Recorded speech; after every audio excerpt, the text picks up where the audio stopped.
What's up? Hello guys. Hello everybody.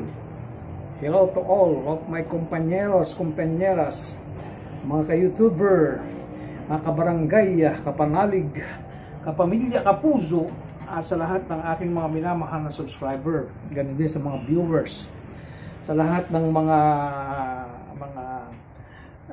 tao na nagmamahal at nagbibigay ng oras dito sa ating mga ginagawang content, dito sa ating mga personal vlogging, ating mga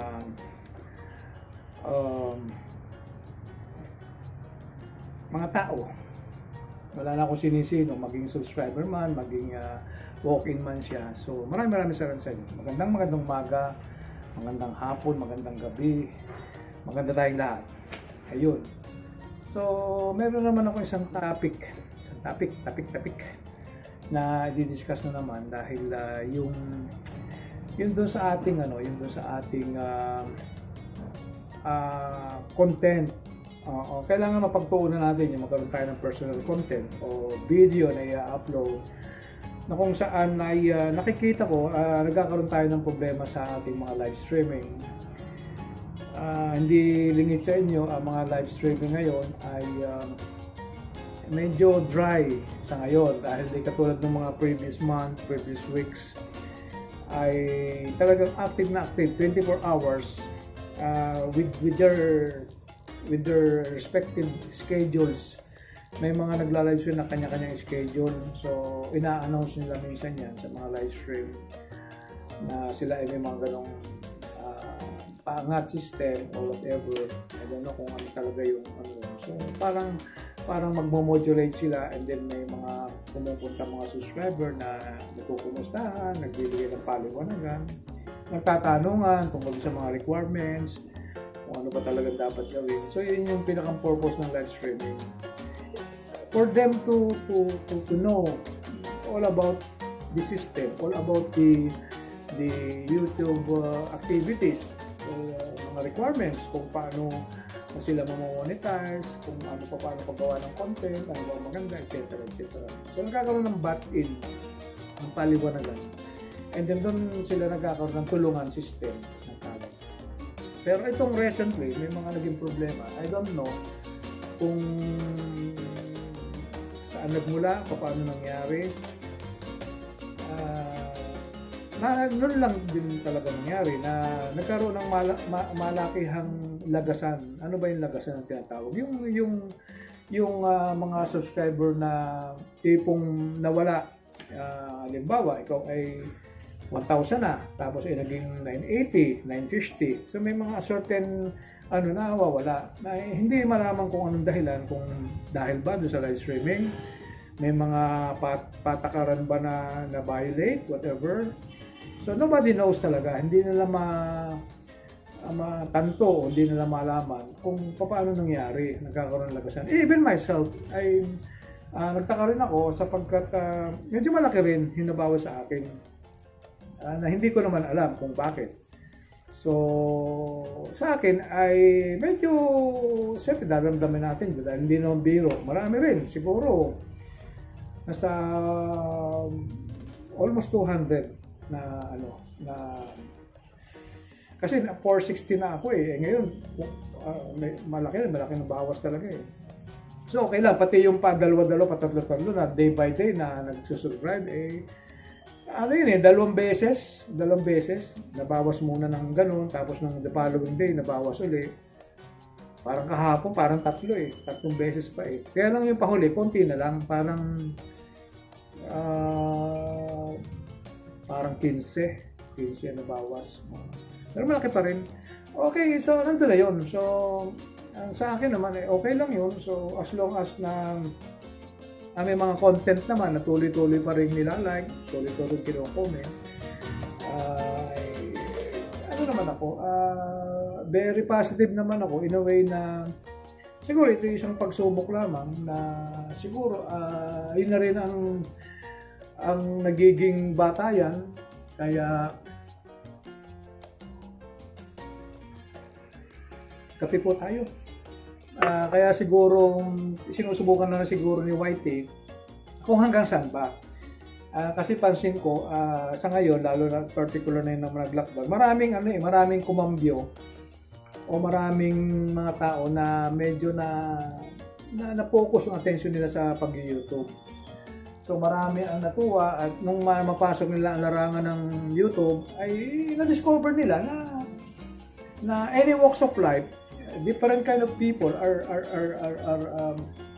engaging in this kind of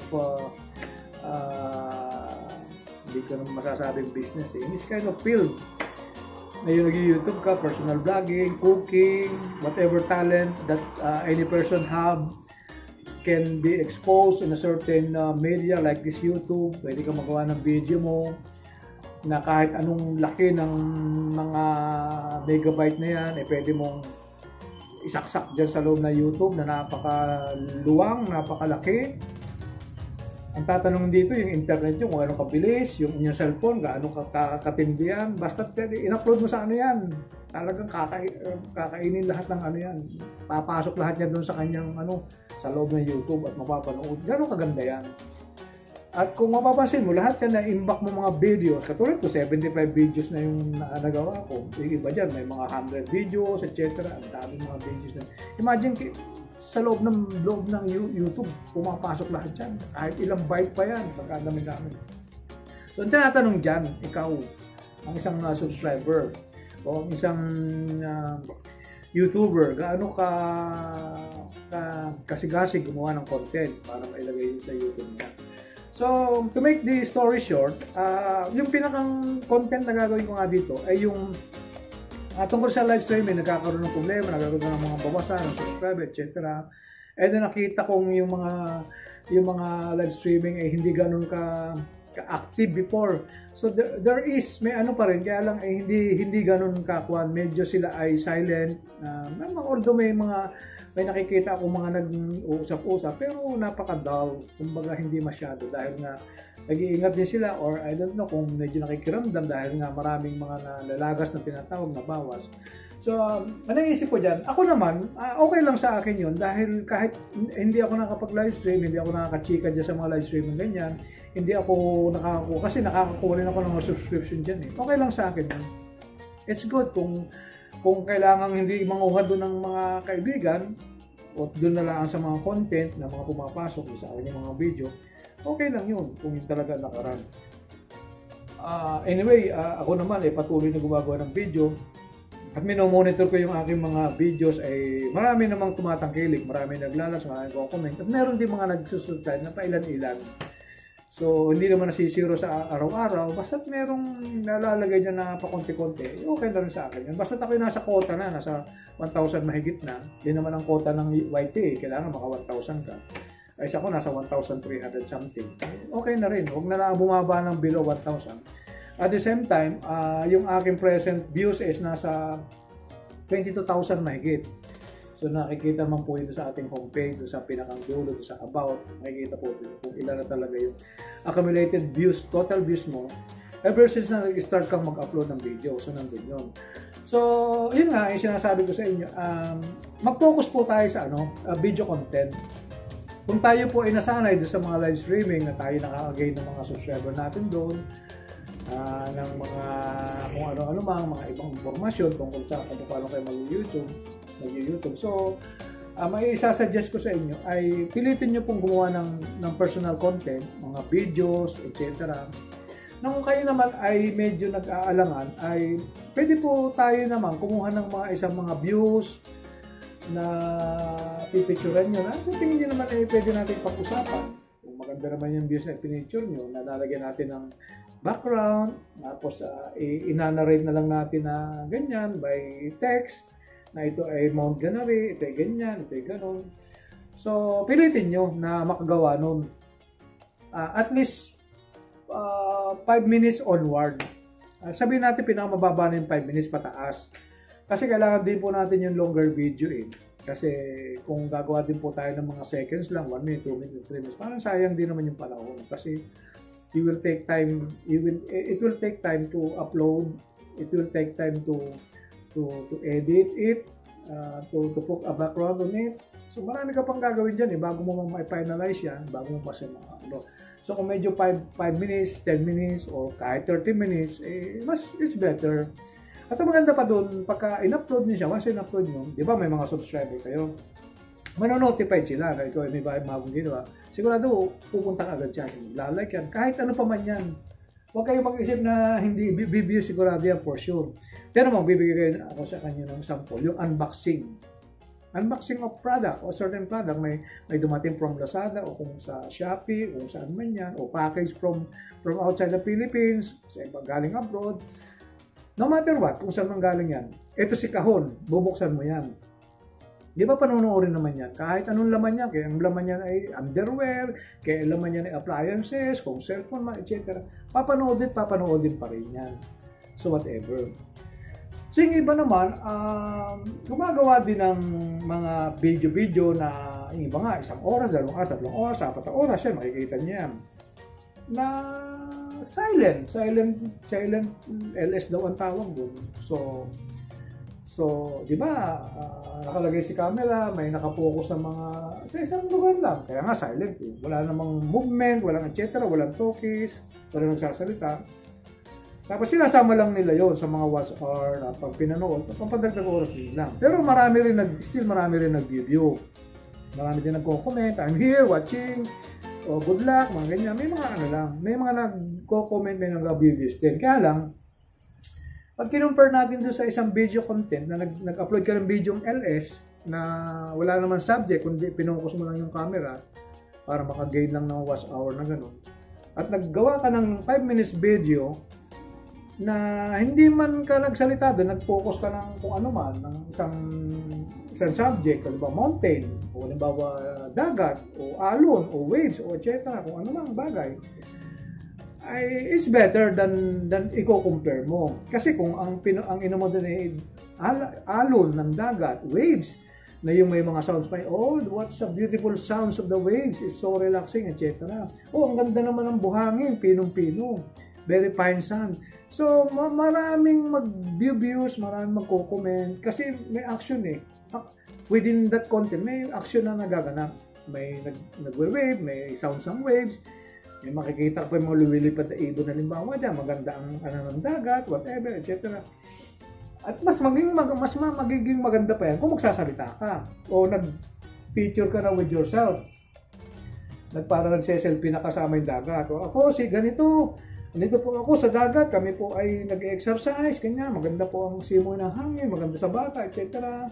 Ano po, kasama ko yung aking friend, yung kasama kong kapatid ko, yung wife ko, yung etc. Siguro mas better, yung meron tayong exposure. Kasi pag sinabing vlogging, kailangan kilala kung sino yung vlog.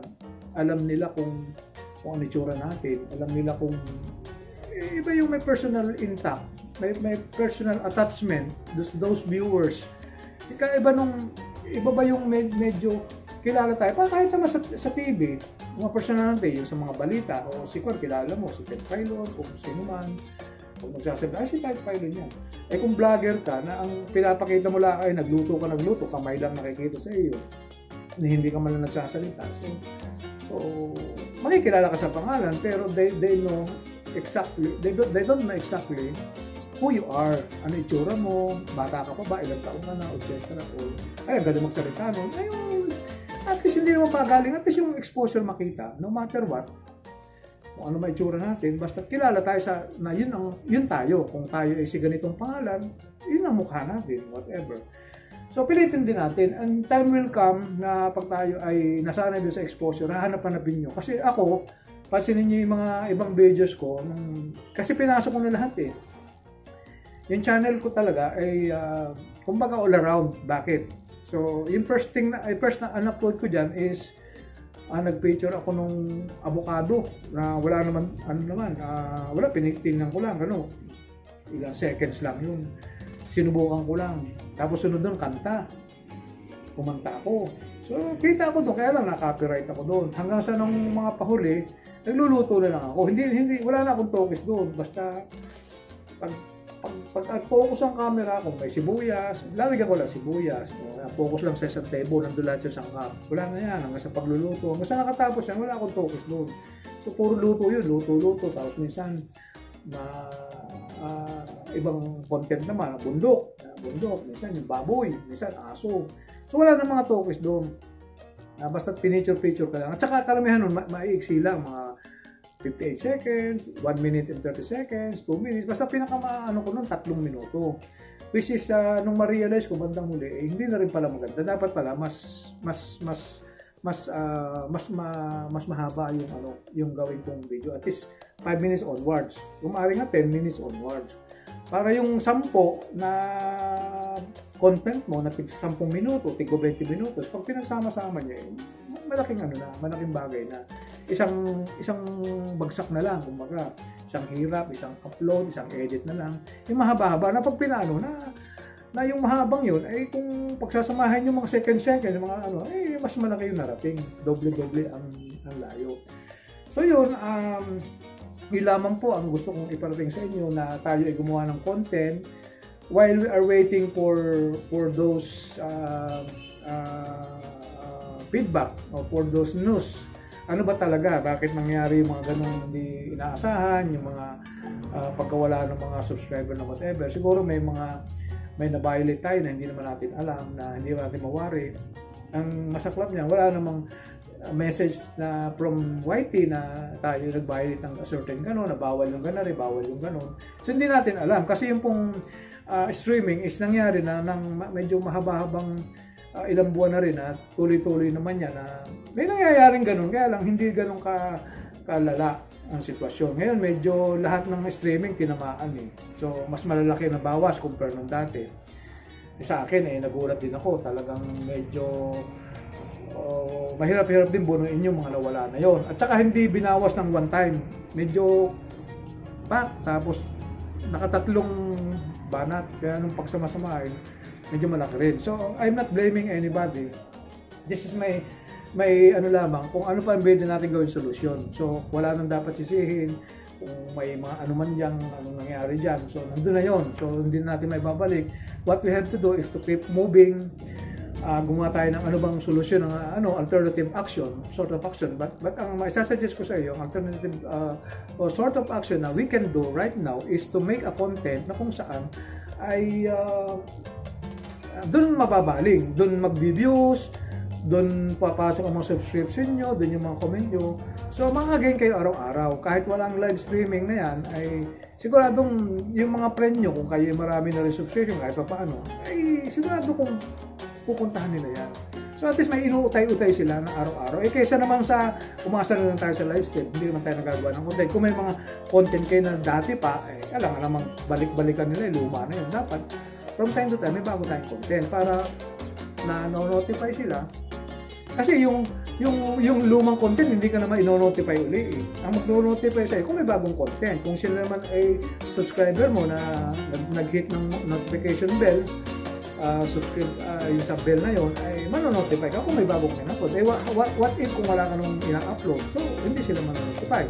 So, kaya yun ang gawin natin yun. Yun ang pwede natin gawin panakip o alternative na pwede natin gawin. Gumawa tayo ng content na medyo mahaba-haba. At least 5 minutes or more. Kung pwedeng 10 minutes, 20 minutes, it's up to you. Huwag tayo mahihiya na magawa niya. Kung yung unboxing nga nagagawa na binuksan natin, ano naman pakialam natin doon sa mga binubuksan na regalo na yun, kung ano mang package yun. So, hindi na yun ang pinag-uusapan. Siyempre, may subscription ka, may subscriber ka, papanoodin pa. Kasi nanonotified kami kahit ano pa yan, kahit pa underwear yan, o ano mang buksan, manonood kami siyempre. Tapos mag-comment ka, wow, very nice ganyan, very nice product, o whatever. Kukomment kami dyan. Maglalay kami, magko-comment kami. Whatever, pwede namin gawin kasi na-notified nga kami. So yun naman ang lakaran whatever. Hindi mo na sasabihin na maganda yung binuksan mong regalo o produkto. So hindi na ang usapan. Importante, meron kang content na in-upload mo. Okay? So kung kung kaya mong magkaroon ng content tokens, gawin mo. Ito po, ako po si Ganari, may dumating po sa Lazada, ito po, bumili po akong ganyan, nalalaguhan ako ng kaibigan ko, pinadala sa akin, something like that. So, kailangan din po na magkakaroon tayo ng personal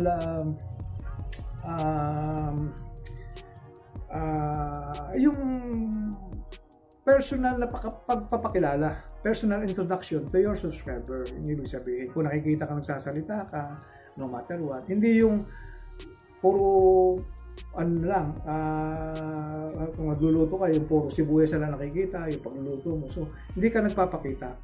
At least, lalantad tayo yung personality natin. Ano nga dati, nagmukbang ako, pero hanggang dito lang. Yan, hanggang dyan lang. Mukbang. Pero ngayon, pag isusunod ng mukbang ko, talagang babanatan ko yan. Sige.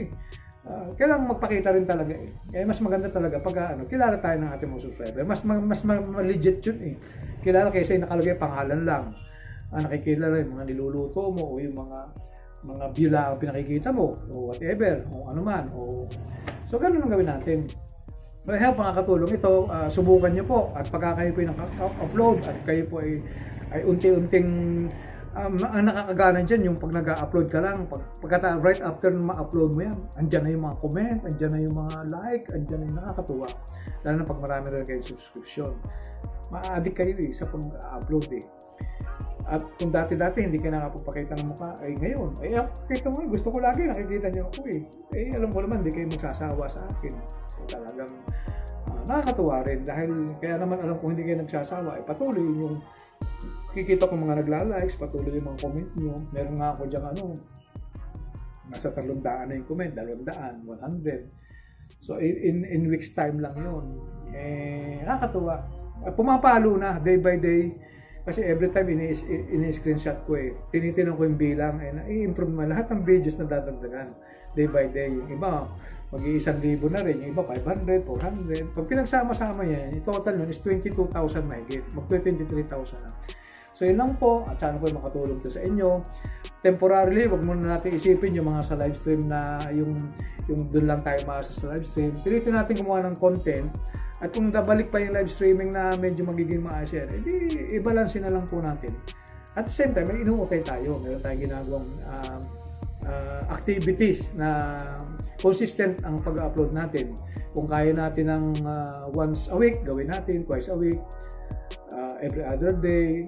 Depende sa inyong time. Pero sa akin, siguro, once a week, okay. Kung kaya. Lalo-lalo pa yung hindi naman masyadong marami pa yung video nyo. So, dagdagan yan ng dagdagan yan. The more na you are uploading, the more the viewers ang makukuha natin. The more the subscription, the more the comment, which is yung comment, viewing, and yung pag-like, pag-thumbs up na yan ay kasama sa algorithm. Ito po ay kinakount ng YT. So, sa analytics, papasok po yun dyan. Napaka-importante po yan. As well as sa subscription. Hindi na baling konti-konti lang, basta kahit pa paano, may pailan-ilan in a week. Okay na rin po yan. Importante po, naka 1,000 na tayo, mahigit. So, pasado na ngayon. So, binubuno na lang iba dyan yung watch hour. So, makakadagdag din po sa watch hour nyo yan. The more than you are uploading video, the most you are viewing. Ang viewing po, yun ay kasama sa watch hour. Kaya nga, binu-view nagwa-watch. Di ba? Pag view, watch yan. So, mag-view ka ng mga 100 view, 200 view. Kasama din po yan sa counting ng watch hour nyo. So, i-focus muna natin yung personal content. At sabi ko nga sa iyo, instead of 1 minute, 2 minutes, 3 minutes, gawin natin 5 minutes pataas. At gawin din natin na tayo ay makapag-vlogging ng personal na kasama, mangumusta kayo, magsalita mo kayo, ako po si Ganari, ako po ay ganyan, magpasalamat kayo. I-release nyo through yung personal na makikita kayo. Kasi dyan sa video, parang personal na rin niya pag nakita yung mga mukha natin. Salamat tayo, magpa-thank you tayo sa mga subscriber. Say hello, say whatever, magandang bumati po tayo. Tapos, habang nagluluto tayo, kita tayo, ganyan. Ito yung lulutuin ko, kita, tapos kita yung nagluluto. So, yun lang po ang mga personal na masasabi ko sa inyo. Muli, ako ay papasalamat, bumabati, at tayo po tuloy-tuloy lang. Hindi po makakapekto yan kung anong nangyari na yan, yung mga lagasan na yan, huwag po natin alalahanin. Ang may papayo po sa iyo, keep moving. The show must go on. Hindi na po tayo bata para malaman yung mga bagay-bagay. Tayo are matured enough. Kailangan na tayo maging matatag. Kailangan tayo maging malakas. Huwag tayong pa-apekto sa mga bagay-bagay. Sapagkat kung yan po yung nangyari, ay tanggapin natin at tayo po ay gumawa ng aksyon. Ano bang pwede pang gawin? Kung medyo may problema sa ganitong gawa tayo ng paraan. At yung may may isasuggest ko nga, pilitin yung magawa ng content. Yung medyo mahaba-haba ng content, kung yung unboxing nga na napapanood natin, ano pa kaya yung nag-istorya ka ng mga bagay-bagay, nagpakita ka ng mga subject na pwede natin pag-usapan. At sigurado sa inyo, kaya pangit kaya hindi yan at magkakaroon ng di yan kasi may subscription kayo sa sarili. Okay, muli, maraming salamat po. Mabuhay po tayong lahat. We love you all. Magdasal po tayo. At tayo po ay nandyan. Ang Panginoon ang lagi nating patnubay. See you on my next video. Salamat po. I love you all.